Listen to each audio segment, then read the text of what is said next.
ওষুধের সংকট কাটিয়ে উঠতে পারছে না যশোরের সরকারি স্বাস্থ্যকেন্দ্রগুলো।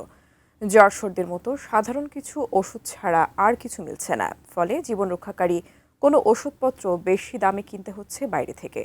তাতে বাড়ছে রোগী ও স্বজনদের ক্ষোভ ও দুর্ভোগ। যশোর থেকে নজরুল ইসলাম মল্লিকের পাঠানো তথ্য, ছবিতে ডেস্ক রিপোর্ট।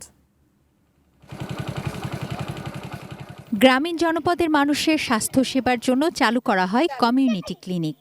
যশোরের অধিকাংশ কমিউনিটি ক্লিনিকই সে চাহিদা পূরণ করতে পারছে না। জনবল সংকট প্রকট। কপালগুনে চিকিৎসকের দেখা মিললেও মেলে না দরকারি ওষুধপত্র। জ্বর সর্দি ও ব্যথানাশকের যৎসামান্য কিছু ওষুধ ছাড়া মেলে না জীবন রক্ষাকারী আর কোনো ওষুধ, ইনজেকশন বা স্যালাইন। ফলে চড়া দামে বাইরের ফার্মেসি থেকে কিনতে হচ্ছে রোগীকে। আমরা আসলে ডাক্তারে বলছে ওষুধ নাই ভাই চলে যান। আসলেই 5 টাকা করে নেবে, আবার সে 5 টাকার অনুযায়ী ওষুধও পাবো না। আগে যা একটু দিত, এখন তো মোটাই দেয় না, খোলেও না ক্লিনিকে।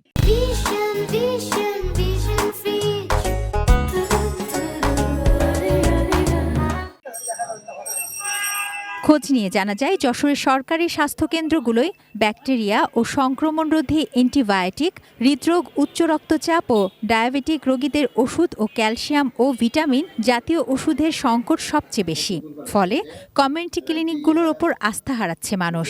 5 আগস্টের পর থেকে আমরা কিন্তু আর কোনো ওষুধ পাইনি। আমরা 1 কার্টন ওষুধ পেয়েছি গত মাসের মে মাসের 12 তারিখে, সেটা অদ্যাবধি চলছে।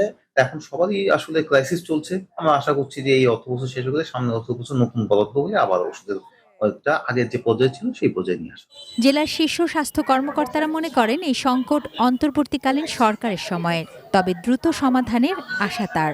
সরকার পতনের পরে যে ইন্টারিম সরকার ছিল, সেই সময় অনেকগুলো আমাদের অপারেশন প্ল্যান বন্ধ ছিল। আমাদের বর্তমান সরকার এই বিষয়ে খুবই গুরুত্ব দিয়েছেন এবং দ্রুততার সাথে এই জিনিসগুলো সমাধান করেছে। আমরা আশা করছি যে 2-1 মাসের ভিতরে এটা পরিপূর্ণভাবে তার স্বাভাবিক কার্যক্রমে কমিউনিটি ক্লিনিক ফিরে আসবে।